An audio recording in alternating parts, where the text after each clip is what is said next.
अगर हम अपने बच्चों को स्कूल और कॉलेज में शरीक कर रहे हों तो हमें देखना पड़ेगा कि वो वहाँ पर उनकी तरबियत कैसी होगी। उनके ईमान का ख़तरा तो वहाँ पर नहीं है। अगर हमने नहीं देखा तो वही स्कूल और वही कॉलेज हमारे बच्चों के लिए फितना है। अल्हम्दुलिल्लाह रब्बिल आलमीन वस्सलातु वस्सलामु अला सय्यिदिल मुरसलीन व अला आलिहि व सहबिहि अजमईन अम्मा बाद। क़ाल अल्लाहु तबारक व तआला फ़िल क़ुरआनिल मजीद अऊज़ु बिल्लाहि मिनश शैतानिर रजीम बिस्मिल्लाहिर रहमानिर रहीम व इज़ा क़ील लहुम ला तुफ़सिदू फ़िल अर्ज़ क़ालू इन्नमा नहनु मुस्लिहून। सदक़ल्लाहुल अज़ीम। क़ाल नबी सल्लल्लाहु अलैहि वसल्लम इन्नहु बैन ऐनैहि काफ फ रा औ कमा क़ाल अलैहि सलातु वस्सलाम। रब्बि इश्रह ली सदरी व यस्सिर ली अमरी वहलुल उक़दतम मिन लिसानी यफ़क़हू क़ौली। अल्लाहुम्मा सल्लि अला मुहम्मद व अला आलि मुहम्मद कमा सल्लैता अला इब्राहीम व अला आलि इब्राहीम इन्नका हमीदुम मजीद। आज के इस किताब में इंशाअल्लाह हम जानने की कोशिश करेंगे कि हमारे दरमियान दज्जाल से भी बड़ा फितना पिनप रहा है, मौजूद है, और उससे हम गाफिल हैं। सबसे पहले मैं आपको बताता चलूँ कि नबी पाक सल्लल्लाहु अलैहि वसल्लम ने दज्जाल के बारे में बहुत तफसील के साथ बताया, और इसी तरह कुरान करीम ने भी दज्जाल के बारे में बताया। सूरह कहफ में बहुत सारे मुफस्सिरीन ने और बहुत सारे मुहद्दिसीन ने, ख़ास तौर पर हज़रत मौलाना अली मियां नदवी रहमतुल्लाह अलैह ने पूरा एक रिसाला लिखा है उस पर कि सूरह कहफ के अंदर दज्जाल का किस तरह का ज़िक्र है और दज्जालियत का किस तरह का ज़िक्र है।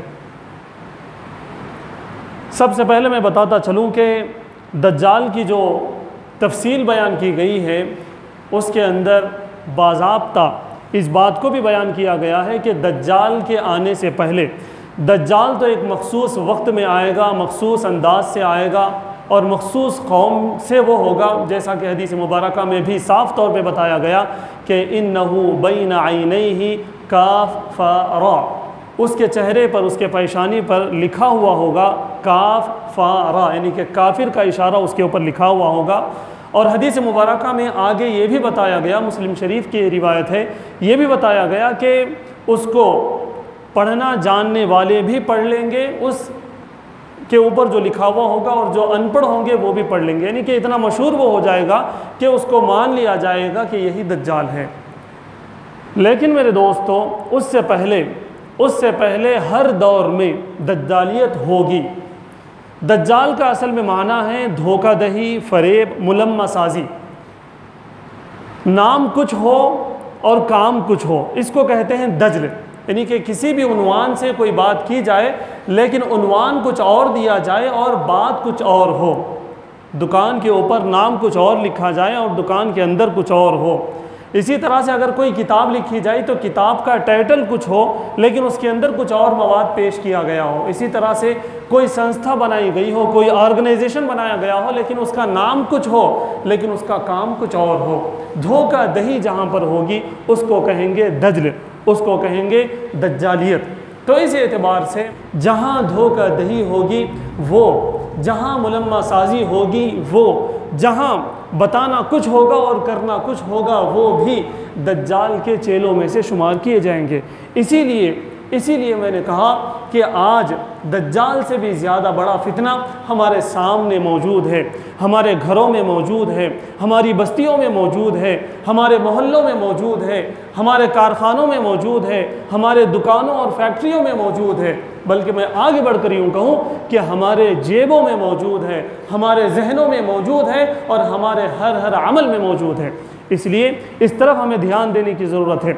दज्जाल तो अपने वक्त पर आएगा, अपने कौम में से आएगा और उसका एक अलग अंदाज़ होगा। कुरान करीम में बताया गया, अहादीस मुबारका में बताया गया, मुस्लिम शरीफ की भी रिवायत है कि दज्जाल जब आएगा तो वो अपने पास दो चीज़ें रखा हुआ होगा। यह हकीकत है, हो सकता है आपने बचपन में ये बात सुनी होगी, उसके पास एक जन्नत भी होगी, एक जहन्नम भी होगी। जब वो जन्नत को दिखाएगा तो लोग उस जन्नत में जाने की कोशिश करेंगे, लेकिन पता ये चलेगा कि उसके अंदर जाने के बाद पता चलेगा कि ये तो जहन्नम है। जिसको वो जहन्नम बावर करेगा, उसके अंदर जो दाखिल होंगे पता चलेगा कि वो तो जन्नत है। यानी कि जिन चीज़ों की वो दावत देगा, जिन चीज़ों की तरफ वो बुलाएगा, अल्लाह के ख़िलाफ़ वो बुलाएगा, रसूलुल्लाह की सुन्नतों के ख़िलाफ़ वो दावत देगा, लेकिन लोग जौक दर जौक उसके पास जाएंगे और हलाक होते जाएंगे। लेकिन अल्लाह के रसूल सल्लल्लाहु अलैहि वसल्लम ने उससे पहले अलर्ट किया है, उससे पहले निशानदही की है। अल्लाह के रसूल सल्लल्लाहु अलैहि वसल्लम ने इरशाद फरमाया कि जो कोई दजल का काम होगा, जो कोई फ़रेब का काम होगा, जो कोई धोखे का काम होगा, इन तमाम का सरदार वो दज्जाल होगा। तो इसलिए हमें अब फ़िल वक्त हमें अपनी ज़माने में, अपने घरानों में, अपने मोहल्लों में, अपनी कमेटियों में, अपनी जगहों पर हमें इस बात पर गौर करना होगा कि कहीं हम दज्जाल के चेले तो नहीं बन रहे। इसलिए कि आज का जो दौर हमारे सामने है, अगर हम किसी बच्चे को ये कहेंगे कि बाबा आपको नमाज़ें अदा करना चाहिए, किसी नौजवान को ये कहेंगे कि बाबा आपको आँखों का सही इस्तेमाल करना चाहिए, अगर किसी मालदार से हम ये कहेंगे कि देखिए आपको पैसे का सही इस्तेमाल करना चाहिए, किसी लावारिस और नौजवान को अगर हम कहेंगे कि तुम्हें सही रास्ते पर चलना चाहिए, तो मेरे दोस्तों वो हम पर भड़कना शुरू होगा और वो कहेगा, बल्कि यहाँ तक मौजूद है, इस तरह की मिसालें सामने आई हैं कि वो तो कहेगा कि भाई हम खुद लोगों को अच्छी बात बताने वाले हैं, आप हमारे को क्या बता रहे। तो उस आयत से हमें ये लेना चाहिए जो कि मैंने खुतबा मज़मूना में पढ़ी है कि अगर हमारे सामने कोई आदमी ये कहे कि आपको इस तरह के काम नहीं करना चाहिए, आपको अच्छे अंदाज से रहना चाहिए, रसूल सल्लल्लाहु अलैहि वसल्लम की बताई हुई सुन्नतों पर आपको अमल करना चाहिए, सहाबा इकराम के बताए हुए तरीक़े पर आपको चलना चाहिए, औलिया अल्लाह को हमें उसवा बनाना चाहिए, आपको चाहिए कि आप उलमा से रब्त रखें, आपको चाहिए कि आप दीनी तालीम हासिल करने की कोशिश करें, आपको चाहिए कि आप नमाज को सीखने की कोशिश करें, वज़ू को सीखने की कोशिश करें। इसी तरह से सुबह से लेकर शाम तक की जो ईमानियात हैं, जो इस्लामियात हैं, जो सुन्नतें हैं, उन पर अमल करने की कोशिश करना चाहिए। अगर कोई ये बताता है, वो हमारे घर वाले हों, वो हमारे मस्जिद वाले हों, वो हमारे पड़ोसी हों, वो हमारे बड़े हों, छोटे हों, जो भी हों मेरे दोस्तों, अगर वो बताते हैं तो हमें उसको एक्सेप्ट करना चाहिए, उसे कबूल करना चाहिए। उसे कबूल करने का एक मतलब है हम अमली तौर पर शुरू हो जाएं। अल्लाह के रसूल सल्लल्लाहु अलैहि वसल्लम पर कौन ईमान नहीं लाता, कुरान करीम पर कौन ईमान नहीं लाता। लेकिन मेरे दोस्तों मैं आपको ये बताता चलूँ, हमारा जो आज का ईमान है, हमारा जो आप सल्लल्लाहु अलैहि वसल्लम से इश्क़ का जो हमारा दावा है, वो बिल्कुल खोखला समझ में आ रहा है। इसलिए कि हमने बचपन में पढ़ा आमनतु बिल्लाहि व मलाइकतिही व कुतुबिही व रुसुलिही, ये सब हमने पढ़ा, लेकिन इसके बावजूद सिर्फ वो हमारे अल्फाज रह गए। देखिए अल्लाह के रसूल सल्लल्लाहु अलैहि वसल्लम को रसूल जानना हम भी जानते हैं, कुफ़ार मक्का भी जानते थे। अल्लाह की किताब को, कुरान करीम को, कुरान समझना ये हम भी समझते हैं और कुफ़ार मक्का भी समझते थे। आज तक भी कोई भी कुरान करीम के एक लफ्ज़ को, एक हर्फ को, एक नुक्ते को, एक हरकत को भी गलत साबित नहीं कर सका। मानना पड़ा है और मानते रहेंगे। आज भी माने हैं, इससे पहले भी माने थे, क़यामत तक मानना पड़ेगा। कुरान करीम को कोई गलत साबित न कर सका और हम मुसलमान हैं, हम भी मानते हैं कि कुरान करीम बरहक है, सही है। इसी तरह नबी पाक सल्लल्लाहु अलैहि वसल्लम की जो शख्सियत है, नबी पाक सल्लल्लाहु अलैहि वसल्लम की जो पर्सनालिटी है, उसको आज तक कोई गलत साबित नहीं कर सका। न पिछले ज़माने में कर सका, ना आज कर पा रहा है और ना क़यामत तक कोई गलत साबित कर सकेगा। इसलिए कि बहुत बड़े मुबस्सिर ने, बहुत बड़े तारीख़दान ने, बहुत बड़े राइटर ने ये लिख दिया है, हालांकि वो ख़ुद ईसाई था, लेकिन उसे लिखने पर ही वो मजबूर हुआ कि सबसे बेहतरीन शख्सियत जो पूरी दुनिया में आज तक हुई है, वो नबी पाक सल्लल्लाहु अलैहि वसल्लम है। इसी तरह मैं आपको बता दूं कि कुफ़ार मक्का जो आप सल्लल्लाहु अलैहि वसल्लम की मुखालिफत करते थे, जो सहाबा इकराम को तकलीफ़ें देते थे, ख़ुद नबी पाक सल्लल्लाहु अलैहि वसल्लम को तकलीफ़ें देते थे, लेकिन वो भी जानते थे कि ये नबी बरहक हैं। और आज हम भी जानते हैं कि ये नबी बरहक हैं। ईसाई भी जानते हैं कि आप सल्लल्लाहु अलैहि वसल्लम नबी बरहक हैं, और हम भी जानते हैं कि आप सल्लल्लाहु अलैहि वसल्लम नबी बरहक हैं। लेकिन मेरे दोस्तों, जानने के बाद मानने का जो जज्बा होना चाहिए, कुरान करीम की एक एक आयत को मानने का, रसूल सल्लल्लाहु अलैहि वसल्लम की एक एक हदीस को मानने का जो जज्बा हमारे अंदर होना चाहिए, वो हमारे अंदर नदारद है, वो हमारे अंदर मौजूद नहीं है। साहबा इकराम को, औलिया अल्लाह को अगर हम देखेंगे, नबी पाक सल्लल्लाहु अलैहि वसल्लम के एक एक इशारे पर उन्होंने अपना माल कुर्बान कर दिया, उन्होंने अपनी जान कुर्बान कर दी, उन्होंने अपनी बीवियों को बेवा कर दिया, अपने बच्चों को यतीम कर दिया। लेकिन क्या आफत आ पड़ी है आज के दौर में, क्या आफत आ पड़ी है कि नबी पाक सल्लल्लाहु अलैहि वसल्लम को उस तरह के मानने वाले बहुत कम नज़र आते हैं।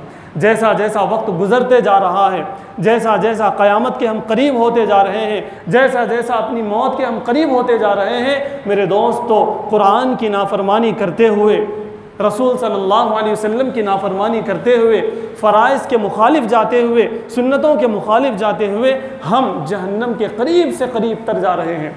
इसलिए अगर उनमें और हम में अगर कोई फ़र्क हो तो हमें चाहिए कि हम फौरी तौर पर, तत्काल लेवल में फौरी तौर पर हमें चाहिए कि हम अमल करना शुरू कर दें, कुरान करीम पर भी अमल करना शुरू कर दें, अहादीस पर भी अमल करना शुरू कर दें, रसूल सल्लल्लाहु अलैहि वसल्लम की सुन्नतों पर भी अमल करना शुरू कर दें।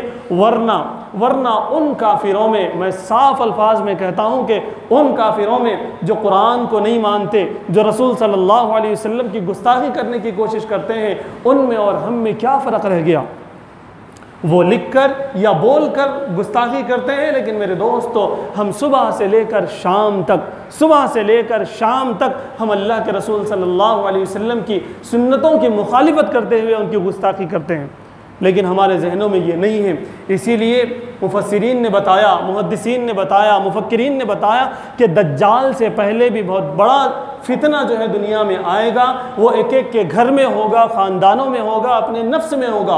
उस पर गौर करने की ज़रूरत है। दज्जाल कहते हैं दज्ल को, जैसा कि मैंने बताया कि धोखादही को, फ़रेब को, ये दज्जाल को कहते हैं। दज्जाल का जो सरदार हो, दज्जाल जिनका सरदार होगा, उनमें से कई उसके चेले होंगे जो ज़माने में बर्पा होंगे, जो उसकी मिशन को आगे बढ़ाते रहेंगे। तो कहीं ऐसा ना हो कि हम नबी पाक सल्लल्लाहु अलैहि वसल्लम को मिशन को आगे बढ़ाने के बजाय दज्जाल के मिशन को आगे बढ़ाने वालों में शुमार हो जाएं। अगर हम धोखा देते हैं तो हम दज्जाल के चेले शुमार किए जाएंगे। अगर हम वफादारी नहीं करते, बेवफाई करते हैं, तो फिर हमारा शुमार दज्जाल के चेलों में होगा। तो इसलिए मेरे दोस्तों, इस फितने से अलर्ट होने की ज़रूरत है। इस फितने से अलर्ट होने की ज़रूरत है। हमारे घरों में ये फितना मोबाइल के ज़रिए से पहुंच चुका है। हमारी ज़िंदगियों में ये फितना स्टेटस के ज़रिए से पहुंच चुका है। हमारी ज़िंदगियों में ये फितना इंस्टाग्राम के जो है स्टोरी के ज़रिए से हमारी ज़िंदगी में आ चुका है। फेसबुक की स्टोरी के ज़रिए से हमारे अंदर आ चुका है। देखिए, अगर हम स्टोरी रखते हैं, स्टेटस रखते हैं, अगर हम कोई भी पोस्ट करते हैं, अगर उसके अंदर कोई गलत बात हो, कोई ऐसी बात हो जिससे नबी पाक सल्लल्लाहु अलैहि वसल्लम को नाराज़गी होगी, जिससे अल्लाह के रसूल सल्लल्लाहु अलैहि वसल्लम के दिल को ठेस पहुँचेगा, तो आप बताइए उससे हमारा गुनाह साबित हुआ या ना हुआ? अगर उससे हमारा गुनाह साबित हुआ, उस शर को फैलाने में अगर हम निकल गए, तो मेरे दोस्तों, हमारे लिए आफतें हैं, हमारे लिए बर्बादियां हैं, इसलिए कि हमने नबी पाक सल्लल्लाहु अलैहि वसल्लम के मुबारक दिल को हमने ठेस पहुंचाया। इसी तरह से मैं आपको तवज्जो दिला दूं, अल्लाह के रसूल सल्लल्लाहु अलैहि वसल्लम ने इरशाद फरमाया, कुर्रतु ऐनी फिस्सलाह, मेरी आँखों की ठंडक नमाज में है। अगर हम एक नमाज छोड़ते हैं तो हमने अल्लाह के रसूल सल्लल्लाहु अलैहि वसल्लम की आँखों की ठंडक गोया कि हमने छीन ली। आज अगर ये ऐलान किया जाए कि फ़लाँ जगह अल्लाह के रसूल सल्लल्लाहु अलैहि वसल्लम का गुस्ताख आ रहा है, तो आप बताइए कितने ऐसे जज्बात होंगे, कितने ऐसे नौजवान होंगे जो अपने अंदर ये जज्बात लेकर पहुँचेंगे कि हमसे जो होगा उसका काम हम तमाम करेंगे, हमसे जो हो सकेगा हम करेंगे। कम से जो है सोशल मीडिया पे जाके जो है कुछ कमेंट कर देंगे। कम से कम ये तो एहसास उसके अंदर होगा कि गुस्ताख रसूल के साथ हम कोई कार्रवाई करें। लेकिन मेरे दोस्तों, हमारे साथ कौन कार्रवाई करे जो हम रसूल सल्लल्लाहु अलैहि वसल्लम की एक एक सुन्नत की मुखालिफत कर रहे हैं? रसूल सल्लल्लाहु अलैहि वसल्लम के आँखों की ठंडक होने की बजाय हम आँखों को तकलीफ़ देने वाले बन रहे हैं। उस पर कौन कमेंट करे? उस पर कौन जो है, कौन आपको कहे, कौन मुझे कहे कि मैं ये कर रहा हूँ? तो इसलिए मेरे दोस्तों, हमें इस तरफ ध्यान देने की ज़रूरत है। हमें सोचने की ज़रूरत है कि हम अल्लाह के रसूल सल्लल्लाहु अलैहि वसल्लम को उस तरह तो नहीं मान रहे जिस तरह कुफ़ार मानते हैं। उस तरह तो नहीं मान रहे जिस तरह दुश्मनान इस्लाम मान रहे हैं। मैं बहुत बड़े बोल रहा हूँ, मुझे माफ़ कीजिएगा, मैं बड़े सख्त अल्फाज कह रहा हूँ, मुझे माफ़ कीजिएगा, लेकिन हकीकत यही है। अगर हम अल्लाह के रसूल सल्लल्लाहु अलैहि वसल्लम को दिल से चाहने वाले हैं तो हमें चाहिए कि हम हर कदम पर, हर लम्हे एक एक रुपया खर्च करते हुए हम सोचें कि ये हमारा खर्च करना, ये हमारा कदम उठाना, ये हमारा काम करना मेरे रसूल को पसंद है या ना पसंद है, मेरे अल्लाह इससे राज़ी होंगे या राज़ी नहीं होंगे। अगर इसको सोचते हुए अगर हम ज़िंदगी गुजारेंगे तो इंशाअल्लाह दज्जाल के जो चेले यहाँ पर बर्पा हो रहे हैं इस दुनिया में मौजूद हैं और हर दुनिया में मौजूद होंगे, जो कि दज्जाल से बड़े फितने हैं। इसलिए कि दज्जाल के आने तक पता नहीं हम रहेंगे या फिर हम कब्र के गड्ढे में जाएंगे, उससे पहले उसके जो चेलों के जो फितने हैं, जो फितने यहाँ पर उभर रहे हैं, उनसे अगर हम फाइट नहीं करेंगे तो फिर वो दज्जाल से बड़ा फितना ये हो गया और ये फितना हमें ले डूबेगा। दज्जाल जितना नुकसान ईमान वालों को नहीं पहुँचाएगा, उससे ज़्यादा हमें नुकसान इन छोटे छोटे फितनों से होगा जिन फितनों को मैंने गिनाया है।